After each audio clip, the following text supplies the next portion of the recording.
The BYU football program held their third and final scrimmage of training camp. They have wrapped things up. They begin game week preparation today as they get ready for the season opener against USF. What to make of that third and final scrimmage, you'll hear from both Kalani Sitake as well as Aaron Roderick on today's show. And obviously, we'll talk about the big news involved in NIL and Built Bar for the BYU football program. You are Locked On Cougars, your daily podcast on the BYU Cougars, part of the Locked On Podcast Network, your team every day.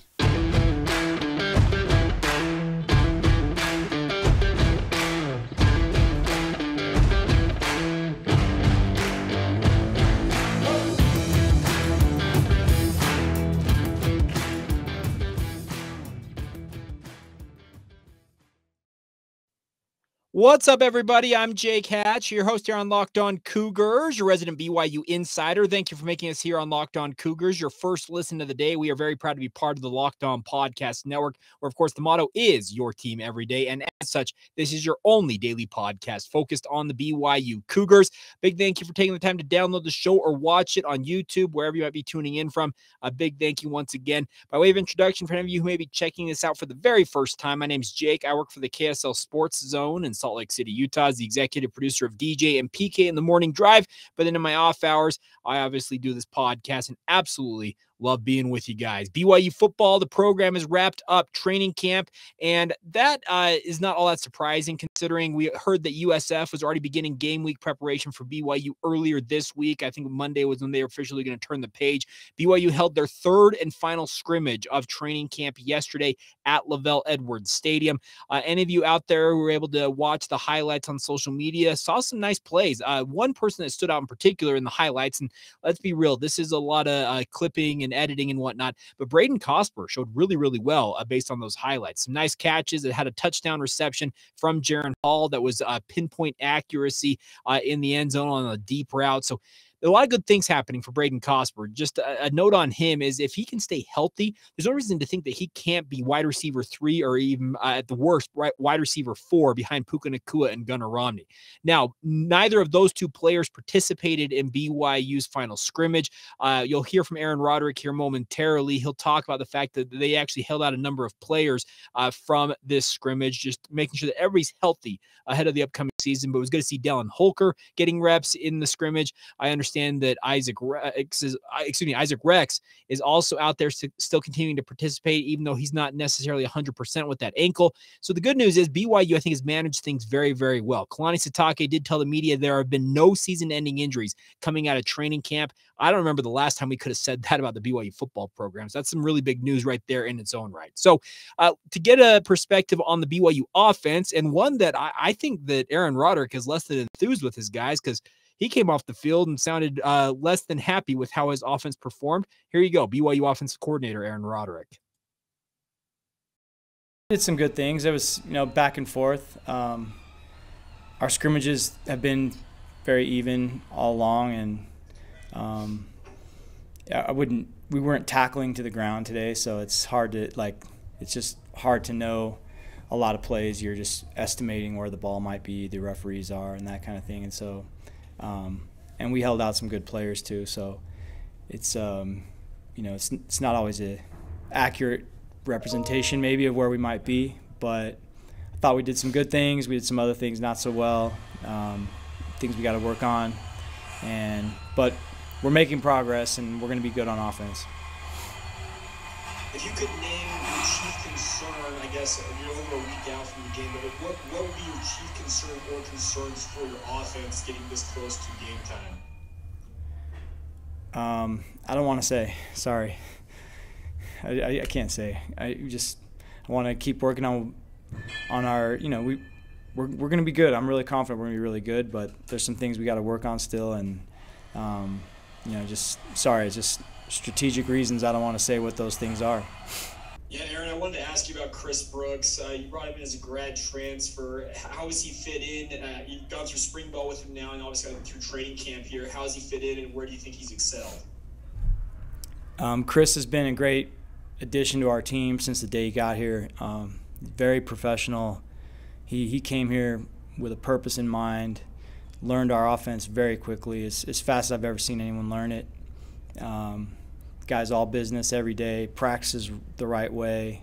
He's a great teammate. He gives credit to other people, and he's a good player. I expect him to do a lot of good things for us this year. Are there any position groups or, I guess, position battles you still feel like need to be settled, or have you essentially set out your depth chart at this point? Yeah, there's a lot of battles, and they're ongoing. I mean, the O-line thing that might be a season-long thing, and there's some good players there that, no matter what we do, there's going to be a couple of good guys standing on the sideline and at times, and trying to figure out how or if we're going to rotate guys or just play the same five and all that stuff. There's a lot there to talk about, and that battle is ongoing, and it will be week to week. When you get named a starter at any position, it's not like you're declared the starter for 12 games. You got to produce, and the guy behind you is going to be pushing you, and so we have those battles at O-line, at receiver, at tight end, and I would say also at running back. And so it's a never-ending process throughout the season.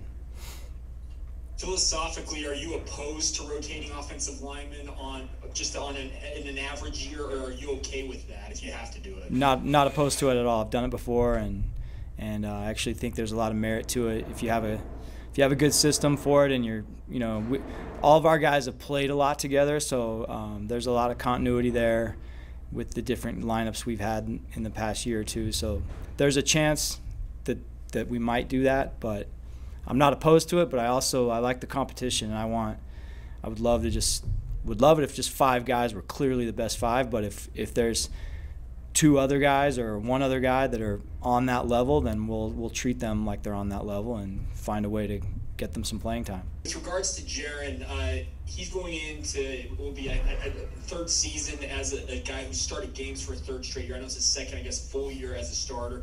Where do you think he has improved the most in this training camp as opposed to previous camps that you've seen him in? Just his overall control of our offense. He's capable of doing a lot of things pre-snap for us. I mean, he gets us in the right play very often. He did it a lot more last year than we had ever done before. We did more audibles a year ago than we've ever done, and he gets us in the right plays. And last year, I mean, never said much about this, but like the Utah game last year, that was his second start, and he was checking a lot of plays in that game, changing a lot of plays, getting us into the right run plays. He does a lot of things at the line of scrimmage for us that give us a chance for success. So we don't always have to call the perfect play because Jaren can get us in it. And I would say that's the area he's improved the most. But he's improved in all areas and still got work to do. There you go, Aaron Roderick. And I probably should have clarified before I played the clip that he was working apparently in the middle of a construction zone. There was something going on over there at LaVell Edwards Stadium, and I'm surprised he wasn't wearing a hard hat, honestly, just based on the grinding, the cutting, the metalwork that was going on seemingly around him. But I apologize. I probably should have clarified that before you played the clip. You'll actually hear some of that same stuff in the clip we're going to play from Kalani Sitake coming up here in just a moment. But that was a very interesting tidbit at the very end.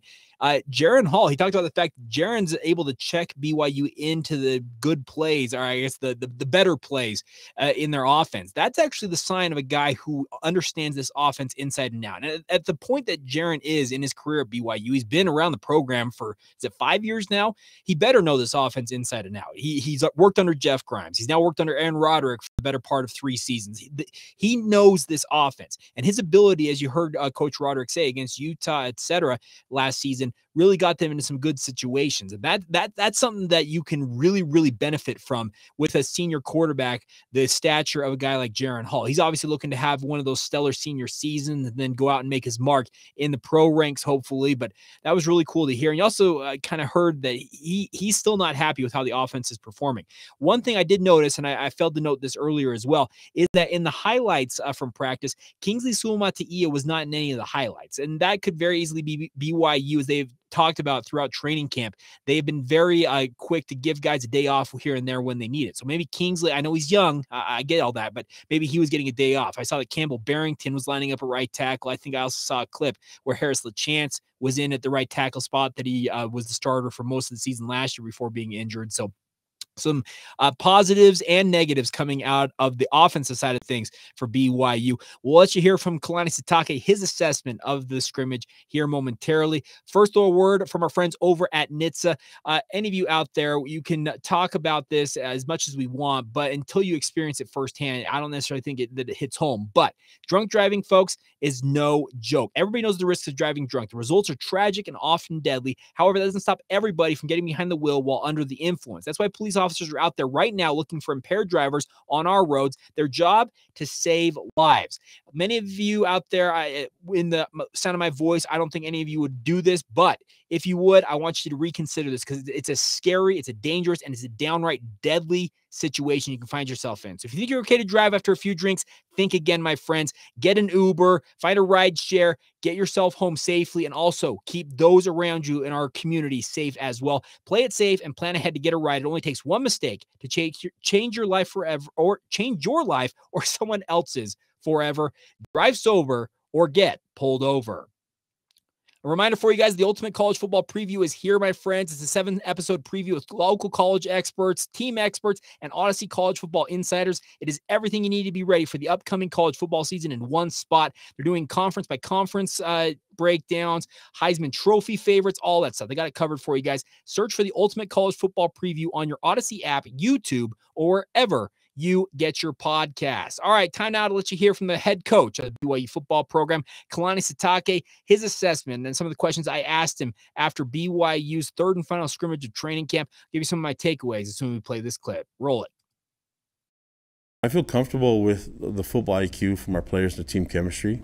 I feel really good about that. I see that these guys really love each other and care for each other, and they honestly love being on the field. Today, they didn't know what to expect, and we probably made it harder than what I think even some of the coaches were expecting. And no complaints. The guys respond the right way. And I just wanted to test them just to see, if we could get some complaints. And the guys actually wanted to keep playing, and that's a good group. So I wasn't really trying to find a way to trick them, but I just wanted to see how they would respond to more plays and another drive and another drive and another drive when it was getting hot.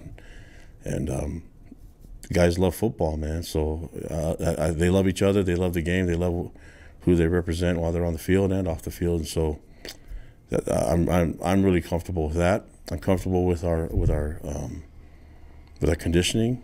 So we'll see how it performs on next week Saturday. But yeah, I feel really good about where we're at right now. I just want to get out there and play against. Get so far against each other. As a head coach, it doesn't really matter because if the offense does well on a play, then I'm happy. If the defense does well, I'm happy. And as long as we're sick of playing against each other, we want to play against somebody else. And this is the right moment to end camp, and let's start putting all our efforts and our energy focused on South Florida, and they'll be ready to play. I mean, this is everybody's undefeated right now, so first game is going to be a lot of excitement. They have some new bodies and some new players. And I think they have a really, really good coaching staff, and they'll have their guys ready. There's a lot of talent on their team, so we have to be ready, make sure that we're performing at our best. We saw the official announcement from Built Bar this morning. They're going to re-up their NIL deal with the football program. How important is that for you to have it as a team-wide deal and just to have it running for a second straight year? Yeah, so much appreciation to Built and to Nick Greer and that company for just loving our boys and doing it the right way. And I like that they re-upped it, but they added some things that are new and different to it. And I like that they're using our players to help promote service and doing good for other people, specifically children, and feeding the needy. This is going to be a really cool, really cool program for our players to be involved with, and not just about getting paid and making money, but actually helping people. And so that's right in line with what we want to get done as a program, and definitely in line with our school and our university and our church. So it helps motivate our players, and they're already motivated to serve and help others. But it's just another another pat on the back and making sure that there's others that appreciate what we do, and it helps that they pay our guys to do that. It's it's another thing to change name, image, and likeness, but to help the NIL help others as well, not just for yourself. That's a cool program. I'll always be about that. I remember during spring ball, and I think you also may have brought it up early on in training camp, that you wanted us to keep talking about the defense and their struggles a year ago, because you said you wanted to hear that to motivate them. How do you feel like your defense has responded so far during this last 3 weeks? But, I mean, when I said that, it was kind of like, whatever. You're a defensive player at BYU. It's okay. There's a certain system that's in place. The quarterback gets all the attention. The head coach gets some attention too, even with his dancing. But all the stuff. I mean, we're just gonna listen. They know what's been said about them, and they understand it. They go against one of the best offenses in the country, and I think they're doing really well. We'll just have to see. It's hard to gauge on what I'm seeing right now. I like what we have. I want to see it in game time. It's a whole nother deal. We want to simulate game. It's some guys step up and when the lights are on and when it's live, and some guys have a hard time adjusting. So until we get to that game, it's going to be hard to gauge it. We try to simulate as much game type environment as we can, but it's just another deal. What we're doing is sparring. When you get into the actual match and the fight and the game, then strategy comes in on how do you adjust. And so we feel like we have the right pieces, and we feel like we're playing some chess with how we're working in the program, and we'll see what happens. We'll see how much it'll pay off on September 3rd. I feel really good about where we're headed. Obviously, we did some things in the off season and did some things during fall camp to adjust our schedule and to allow our players to be physical and to get better in the game of football, but also find ourselves in the best position to be healthy. And that's hard to do when you're playing violent football like we do, and let's see what happens. I think that's the only time we'll judge it all on that one game, and then for a week you guys can talk about how great or how horrible all 3 phases are, and then we'll go, and then we'll have another week to change your minds, and just the fans have an expectation that they want from our team on all 3 phases, from the head coach and from the players, and hopefully we can match them, because we want to make all our fans and Cougar Nation happy. There you go, BYU head coach Kalani Sitake, and he had some fun with that final answer. But I think the best thing in that, he said that you'll be able to judge us on how we play, and that's the biggest thing. Is that we're all armchair analysts. I'm out there as an armchair analyst in the media. Many of you out there are armchair analysts as a fan. He knows that there is pressure on this squad, particularly on this defense. And now what I can tell you is, based on my conversations, this goes back across the last 3 weeks or so of training camp for the BYU football program, is that the BYU defense has actually held its own against BYU's offense in many circumstances, and in certain instances has downright won the battles they have gone up against. I would expect BYU is going to play a lot of man coverage. At least that's the hope for BYU, with guys like D'Angelo Mandel and Caleb Hayes healthy and ready to go. Gabe Judy Lowley is also going to be in the mix with that. On the highlights from the scrimmage, it looked like he had an interception, as did D'Angelo Mandel. So there is a lot of speed on the back end of this BYU defense. Kalani Sitake did say that Ammon Hanneman is currently atop the depth chart. Or, excuse me, it was Elisa Tuiaki said that Ammon Hanneman is atop the depth chart alongside Malik Moore in the safety position. So I think that the BYU defense, they have had a lot of pressure heaped upon them, a lot of criticism leveled at them, all that stuff from last year. I think that this defense is being underrated right now going into the season. Obviously, I can say that right now, and nobody's seen them actually play a game. They've only been going up against each other in practice, and we're going to find out in a very, very short amount of time when they take on USF, and obviously the season progresses. The biggest thing is, it feels like for this entire team, and this goes for the offense and the defense, let me add this, is that health, we saw it last year. Health is absolutely critical to any success that BYU wants to have this year. The defense last year went off a cliff when injuries hit that linebacking core in particular. There was other injuries at defensive tackle. Guys like Caden Haas and Atunice Mahe got banged up, not necessarily season-ending injuries like Keenan Peely and Peyton Wilgar and Chaz Ayu all endured. But when the injuries hit, BYU suffered. Same thing on the offense. When Jaron Hall went down, Baylor Romney came in and was really, really good, but they lost an element with a guy like Jaron Hall out. The health for BYU, especially considering they're facing another season this year of 10 straight games, 10 straight weeks without a bye. Very few teams will ever endure this. BYU is going to endure it 2 seasons in a row. They will play 10 straight games before they get a bye week. Health is of paramount importance for BYU. So I completely understand why BYU has been very, very quick to give guys the requisite time they feel like they need to get healthy in this training camp. They know that they can't have guys going into the season being banged up because they have 10 straight weeks of just absolutely brutal, punishing games upcoming. 4 of them against top 20 teams. Some of the most physical football that these guys will ever experience in their lives, especially at the college level, are coming up on this campaign. And that's the biggest thing, is you've got to stay as healthy as possible. And the hope is that I'm crossing my fingers, knocking on my wood desk here, that the injury bug is actually flips on its head this year and actually gives BYU the benefit of the doubt as compared to what it is seemingly what it's been during some of the other parts of Kalani Sitake's tenure, especially last year, especially on the defense. So health is absolutely critical for BYU, and I actually really like the fact that they came out of training camp with no season-ending injuries. That's a very, very good thing for the BYU football program. All right, you heard him answer the question about the NIL deal, the re-upping of the deal with Built Bar. We'll talk about what the new things that are going into that. There's actually some new elements to the NIL deal that the Built branded companies has established with BYU. We'll talk about that, and also talk about one of the more famous games in BYU football history. Today is the anniversary of the earliest game BYU's ever played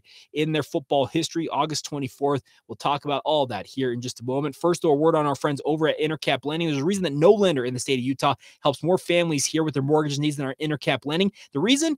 Intercap gets deals done, my friends. They feature a quick and simple process. They close loans 2 weeks faster than the industry average. And although fast is great, the ultimate goal is to create a stress-free home loan process for you, the consumer. Any of you out there have been through the home buying process, the refinancing process, no matter what the process is with regards to a mortgage, you know how tedious it can be. That's what our good friends over at Intercap, they're here to kind of get rid of all that and make it as seamless as possible. That's what Steve Carter, Locked On's personal loan officer over Intercap Lending, wants to help you guys out with. He'd love to help you guys out along with the other hundreds of Locked On listeners he's helped so far since 2018. Yes, he's been doing this for a long time, and he'd love to help you guys out as well. Reach out to him anytime you got questions, no matter how simple the question might be. You're saying, okay, what's the interest rates today? Well, he can answer that question for you guys. He's got a direct line he's given us. You can reach out to him, 385-800-8528. That is 385-800-8528. I can promise you will not find a more responsive loan officer. If you want to email him, you can do that, scarter@intercaplending.com. He'd love nothing more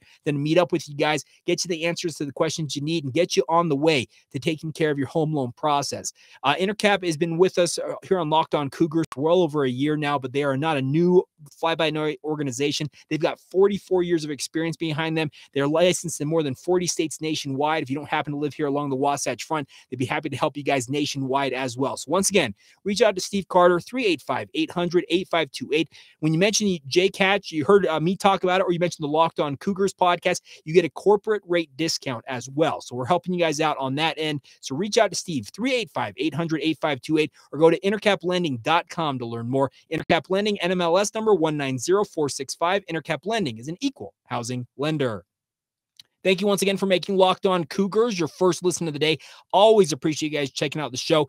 Big news yesterday with the official announcement of Built Bar re-upping their NIL agreement with the BYU football program. And for a refresher, for some of you who may not be aware, it's a deal that affects all 123 members of the BYU football program, including the 36 walk-ons in the program. They are getting a check from Built Bar that ostensibly is supposed to pay for their tuition at school for the upcoming 2 semesters. sponsors, they can use it for whatever they want. Though there's no clear directive that you have to use it for school, but most of the guys are doing that, and that's actually a huge leg up for each of these walk-ons in the BYU football program. Unless the scholarship players feel a little miffed, they're actually getting just spending cash, straight cash money from Built Bar as well via this name, image, and likeness deal. And the best part is there's 2 new additions to this year in this NIL agreement is they have launched the Cougar Tell Built Bar. I'm excited to try it myself. I have not had an opportunity to try it quite yet.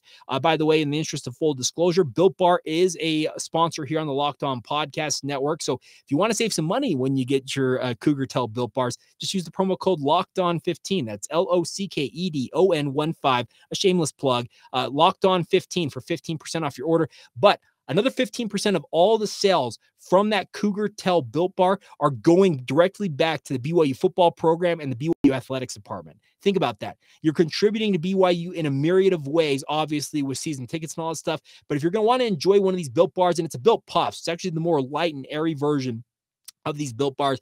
The best part is 15% of that goes directly back into the pockets of the BYU student athletes on the football program, as well as a percentage going to the BYU athletics department. This is a phenomenal thing. The other thing from this, Nick Greer, the CEO of the Built branded companies, said they're also going to be doing a partnership to help feed the hungry out there. This is a really cool thing. That's the one thing about BYU is this is a program they talk about all the time. They're built on a program built on love and learning, and they have added what they now include the Built for Good campaign is seeking to end childhood hunger, supplying food for kids in need. The BYU football program, each one of these members of the program are going to be involved in this effort to help eradicate childhood hunger through the Built for Good campaign. This is a phenomenal thing that Built Bar and Nick Greer are doing. I, for one, I tip my cap to Nick Greer. He wants to take care of the BYU football program. He wants to make sure all these athletes are able to really just bear down and focus on football. That's their job, and he wants to make it as easy as possible. Obviously, they got to handle their schoolwork. Some of them are married. Some of them are fathers. All that stuff goes into it. But the financial concerns, especially when it comes to the walk-ons in the BYU football program, lifting that burden off of their shoulders, that's an incredible gesture. And once again, just a big tip of the cap to Nick Greer and the Built branded companies. And once again, if you want to help support BYU football, get out there, order your Cougar Tell version of the Built Puffs. Like I said, I'm going to order this. I might be even giving some away. I'm probably going to order a couple boxes and may give some away here on the podcast. I'm that bullish on it. And the best part is that 15% going directly right back into the program, giving these players even more money.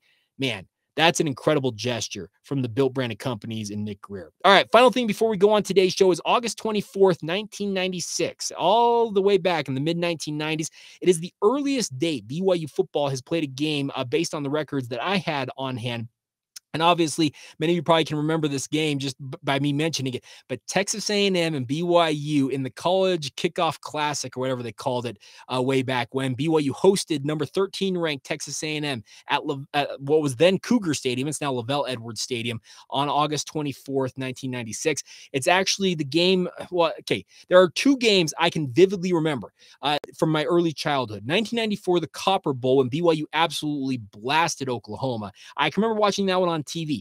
The first game vividly that I remember from my childhood being in attendance at in person, and I can tell you where I was at, etc. All the details of that game is this game. Texas A&M BYU. I was sitting in the west stands about the 50-yard line, second row. And before you say, well, how in the world did you get those tickets, Jake? I've got a family connection that hooked us up with those tickets. And I, for one, will never sit in better seats, I feel like, than those seats. But to sit there and watch BYU, Steve Sarkisian in particular, absolutely torch Texas A&M, R.C. Slocum's squad. Just, they were all built on defense. Dat Wen, I think, was still the star middle linebacker, if you remember that name from way back when for Texas A&M. They came in thinking they were all high and mighty, ranked number 13 in the country. BYU was unranked going into the season, but BYU goes out there and just absolutely went toe-to-toe with Texas A&M. Sark finished with 33 completions on 44 attempts, 6 touchdowns against 1 interception, and oh, by the way, 536 yards. And this play, obviously Brent Musburger, as you'll hear momentarily, was the one that won the game for BYU. Here you go. Well, they show a regular rush. Deep ball. Touchdown. BYU leads. Levi Kealaluhi, the KO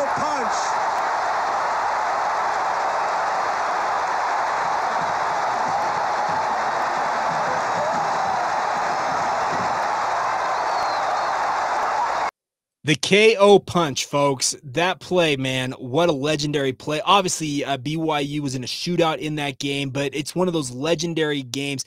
Big ups, by the way, to the BYU Cougars YouTube feed. That's where I got that clip. And a big thank you, by the way, to BYU Video, Braden Kosper and company for letting me use those clips from both Kalani Sitake as well as Aaron Roderick on today's show. BYU Media, their in-house media team, especially they're led by guys like Braden Kosper, they're second to none, folks. So big thank you to them and big thank you to the BYU Cougars YouTube feed for that clip. One of those famous plays that everybody who was in attendance at that game or watching on TV will forever remember that call. The KO punch from Brent Musburger. What a classic call. We'll do more of this as the season progresses. I think this is fun. I can pull some of these highlights as we go along here and play them on various shows. We'll try and celebrate some of the great wins in BYU history throughout this upcoming season, as well as hopefully celebrating a lot of big wins for BYU throughout the upcoming 2022 season. So that's going to do it for today's edition of the show. A lot of good stuff there. Hope you guys enjoyed it. A big thank you once again for making us your first listen of the day. Always appreciate you guys taking the time to check out the show. Want to encourage you guys now to get over and check out the Locked On Big 12 podcast. Josh Neighbors, make sure you're up to speed on everything with regards to the Big 12 Conference, BYU's future conference home. He'll get you up to speed on all of that, wherever you get your podcast or on YouTube for free, just like you get this podcast. Until tomorrow, have a great rest of your day. This has been the Locked On Cougars podcast for August 24th, 2022. We'll catch you guys tomorrow. See ya.